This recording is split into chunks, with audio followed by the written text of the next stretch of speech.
My mother asked me one question that afternoon, just one. Will you take care of me when she's gone? Stories like this one always end up meaning more to the people who stay until the very last word. So if that's you, go ahead and subscribe now and tell me in the comments where you're watching from tonight. You're going to want to remember you were here for this one. I looked at her for a long moment before I answered, long enough that the silence itself became an answer, long enough that she should have known right then exactly what was coming. Because what she didn't know, what she had never once bothered to find out in 31 years, was that I had already been taking care of someone for 13 years, just not her. In 3 months, my grandmother signs the final paperwork on her new place at Maple Ridge Retirement Community. The house, the only real asset left standing in this family, gets sold the same week. And when that check clears, my mother is finally going to understand exactly how much money has quietly moved through this family without her ever once being allowed to touch it. She thinks she's owed an inheritance. She has spent years assuming that when the last of the family money changed hands, some piece of it belonged to her by default, by blood, by right. She has no idea she lost that right 13 years ago, on a night she wasn't even sober enough to remember clearly. My name doesn't matter for this story. What matters is what this family did to earn the ending I'm about to give you. So let me take you back to where it actually started, because by the time we circle back to that porch, to that single question hanging in the air between us, you'll understand exactly why I said what I said, and why I'd waited 13 years to say it. Now let's go back to the beginning. I was 2 years old when my brother Mark was born. I didn't take it well. What 2-year-old does? For a while, I acted out the way small children do when the world suddenly has a second center of gravity. But my grandparents, my father's parents, the two people who ended up raising me in every way that mattered, taught me something my mother never once bothered to teach anyone. They taught me how to love a sibling instead of resenting him. I learned it. I learned it well enough that Mark became the person I loved most in this world. My mother never learned the equivalent lesson about either of us. Not once. Fast forward through a divorce, a remarriage, 2 more children. My mother married my stepfather and had my half-sister Alicia, then my half-brother Sam. And with every new baby, the pattern repeated itself with mechanical precision. Whoever was newest got the attention, whoever was oldest got shelved. By the time I was 10, I understood that I was already old news in that house, a chapter she'd stopped rereading. By 13, I was essentially living 2 separate lives that happened to share a bloodline. During the week, I stayed with my grandparents, who fed me, checked my homework, asked about my day, and treated me like a person worth investing in. On weekends, I went back to my mother and stepfather's house, where the real parenting responsibilities were handed down to the children instead of the adults. I was climbing extension ladders to clean out rain gutters at 11 years old. I was up in trees with pruning shears, cutting back branches nobody had bothered to trim in years. Chores are one thing. Sending a child up onto a roof because the adults don't feel like doing it themselves is another thing entirely. And nobody in that house seemed to notice or care about the difference. My stepfather had his own particular method for handling a teenager who asked too many questions or showed any hint of an opinion that wasn't his own. His fists. Sometimes it happened behind closed doors. More often, especially as I got older and started pushing back verbally, it happened right in the living room, in front of my mother, while she sat there and said absolutely nothing. Not a word in my defense. Not once. I didn't understand it at the time, but that silence was the real injury, not the bruises. The silence. That was the moment the clock started ticking on something I wouldn't be able to name for years. 13 years, as it turned out, before I'd stand on a porch and finally put a number on exactly how long I'd been counting. I was 14 the first time our family lost someone. My mother told my brother, Mark, and me to keep an eye on our little sister, Alicia. She was 2 years old. My stepfather wanted to play video games without interruption, and the arrangement was that if we behaved ourselves, we'd eventually get to watch him play. We were never, under any circumstances, allowed to touch the controller without him sitting right there. So we sat. We watched Alicia toddle around the living room, and at some point, I looked up, and she simply wasn't there anymore. What followed was maybe 90 seconds of the worst panic I have ever felt in my life, and it has never fully left me since. My mother went from asleep to screaming in the space of one breath. My stepfather bolted for her bedroom first, assuming she'd wandered in there. My father, who happened to be in the kitchen making himself food during a visit, burned his hand badly on the stovetop when the shouting started, and he flinched. Mark and I tore through the house, calling her name, checked the garage, ran into the backyard. Neither of us thought to check the pool, not until it was already too late. By the time anyone found her, she wasn't breathing. My mother and stepfather were on the deck attempting CPR, while my father physically dragged Mark and me back inside so we wouldn't have to watch. I was 14 years old, and for years afterward, I believed, in the quiet, unreasonable way children believe things, that her death was somehow my fault. My brother believed the same thing about himself. It wasn't ours to carry, it was hers. She simply made sure that the weight landed on 2 teenagers instead of on the 2 adults who were actually supposed to be present, sober, and paying attention that day. A custody battle followed almost immediately. Child Protective Services got involved within the week. My father, using the tragedy as grounds, filed for temporary custody and won. For a short stretch of time, Mark and I lived somewhere that didn't have that pool in the backyard, that didn't have my stepfather's temper simmering in every room. But my grandparents, softer-hearted than I think either of them should have been in that moment, believed a mother deserved her children back, regardless of what had just happened. They fought for it, they won, we went back. I've never blamed my grandparents for that decision. I understand the impulse behind it even now. I've never forgiven my mother for what she did with the second chance they handed her. 4 years passed in a kind of numb holding pattern. I turned 18, graduated high school, and started making plans that had nothing to do with that house or the people in it. Mark, 15 by then, broke his finger badly enough in a fight that it required surgical pins and screws, along with a prescription for painkillers strong enough that regulating the dosage should have been treated like a serious responsibility. That responsibility belonged to my mother. She was the one legally and practically in charge of his medication schedule. She didn't take it seriously, not for one single day. My grandfather picked me up from school on an ordinary Tuesday. I knew something was wrong the moment I saw his face through the windshield. We drove to the house mostly in silence, and when we pulled up, I watched paramedics wheeling a stretcher out the front door. There was a body bag on top of it. My brother had overdosed on his own pain medication because the one adult responsible for tracking how many pills were left in that bottle hadn't been tracking anything at all. That was the day my family split cleanly down the middle, and there was never any question of which half I chose. My father's side got me completely and permanently. My mother's side got the wreckage. My half-brother Sam was removed by Child Protective Services and placed into the foster system within weeks. My mother was formally and permanently barred from ever raising a child again. I never saw Sam after that, not once. He simply disappeared into a system I had no legal standing to follow him into. I became functionally an only child at 18 years old.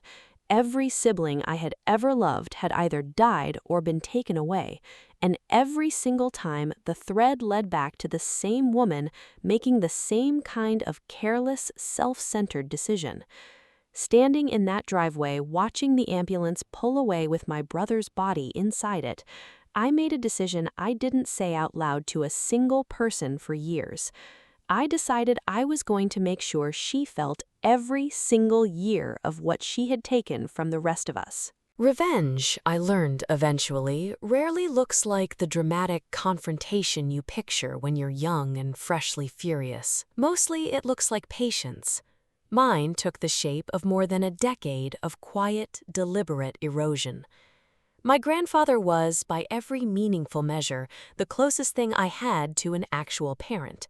He was endlessly kind, sometimes to a fault, and my mother had an instinct for exploiting exactly that softness whenever tragedy gave her a fresh angle to work. Whenever I noticed her doing it, I pushed back publicly, right in front of both my grandparents, forcing her to argue her case out loud instead of getting her way through quiet manipulation in private conversations I wasn't part of. I lost most of those arguments.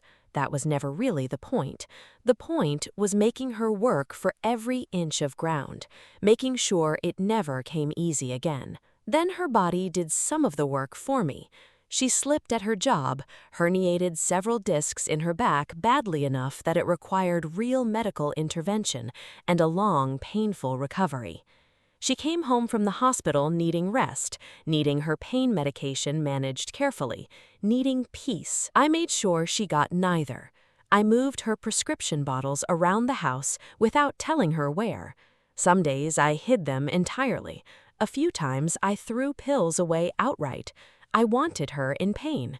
I wanted her to feel even a fraction of the helplessness Mark must have felt, the helplessness Alicia must have felt, the helplessness that had defined my own childhood.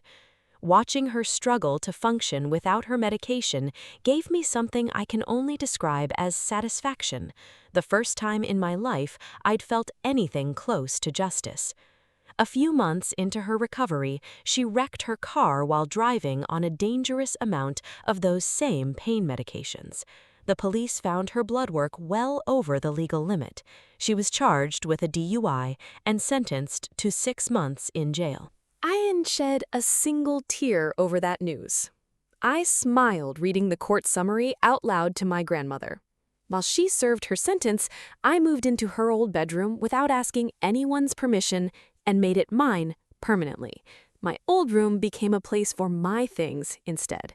When she was released, there was simply no space left for her except the couch. An old one with metal support bars that pressed uncomfortably into anyone who tried to actually sleep on it.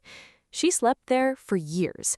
I watched her wince every single morning getting up off those bars and never once offered to switch rooms back. I didn't need to say anything about it. The couch said it for me. Later, deep in her financial and physical desperation, she talked my grandmother into helping her illegally source additional pain medication through a dealer, using my grandmother's money and connections to make it happen behind my grandfather's back. I argued against it at home and lost that fight completely, so I filed an anonymous tip with local law enforcement myself. Nothing ever came of the report, but by that point, I had already stopped waiting on the justice system to hand me the ending I wanted. I had been building my own version of it for years, quietly, one small decision at a time. Here is the part of this story my mother never understood, not for one single day of her life, while she was busy burning through every dollar that ever passed briefly through her hands. My grandfather didn't just raise me in the practical, day-to-day sense. He built something for me, deliberately, legally, permanently. Every inheritance that moved through this family after a death, and there were more losses in our family than I can comfortably list in one sitting, went quietly into accounts my mother never had access to, and for most of it, never even knew existed. My grandfather structured it that way himself, years before he ever got sick, long before anyone in the family expected him to need an estate plan at all. He had watched exactly what she did with money on the rare occasions she'd had any control over it, and he made an ironclad decision that it was never going to happen again on his watch. By the time he passed away last year, I wasn't simply an adult who had survived a difficult childhood and come out the other side intact. I was the quiet, legal holder of a genuinely substantial fortune that my mother had absolutely no idea existed. Property deeds with my name already on them, investment accounts opened decades earlier that had been growing untouched the entire time. Savings my grandfather had redirected specifically so that she could never touch a cent of it, no matter how convincingly she pleaded her case to anyone else in the family. My grandmother, still grieving my grandfather, still grieving the family dog that passed away roughly 6 months after he did, finally made the decision to move into a retirement community. The old house, the very last significant asset still sitting in the open, went up for sale almost immediately. And my mother, broke, medicated, out of leverage, and increasingly out of people willing to listen to her version of events, saw exactly one remaining path forward. Me. Which brings us back around, finally, to that afternoon on the porch. My mother walked outside to where my grandmother and I were sitting together, going through old photographs, and asked the only question she had left to ask anyone. Will you take care of me when she's gone? It's your duty. You're my son. I stood up slowly. I looked her directly in the eyes for what felt like the first time in years. And for the first time in 13 years, I said out loud everything I had spent an entire decade saving up. You get nothing from me. Grandma is moving into her new place in 3 months. I'm moving out of state right after that. You destroyed my childhood. You were directly responsible for the deaths of 2 of my siblings and the disappearance of a 3rd. You broke the law more than once and dragged everyone around you into the wreckage of it. You are going to end up with nothing, and you are going to be alone, and I am going to feel nothing but relief when it happens. I never loved you the way a son is supposed to love his mother, and I never will. You will never meet my children, if I have any. You will not be invited to my wedding.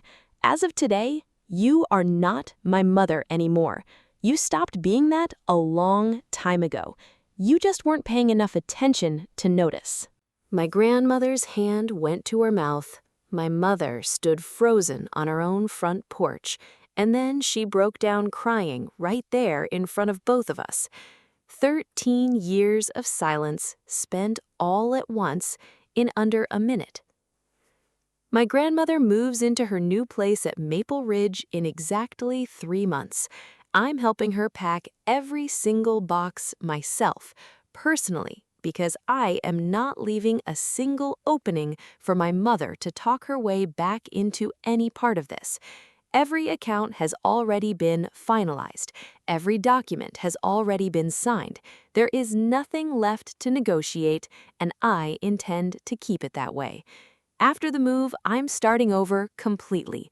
A new state, a new job lined up, and a woman beside me who I love more than I ever thought I'd be capable of loving anyone, especially after everything this family put me through. People occasionally ask me if I feel guilty about any of it, about the years of quiet retaliation, about the final words on that porch. I don't. I feel 13 years lighter than I did the day my brother's body was carried out of that house on a stretcher. If any part of this story landed with you, if you've ever had to sit back and watch someone in your own family choose money or chaos or their own comfort over the people who actually needed protecting, I want to hear about it. Tell me where you're listening from tonight. Tell me if you've ever had your own version of that porch, your own moment you waited years to finally say out loud. There are more stories exactly like this one coming soon. Subscribe now so you don't miss the next one.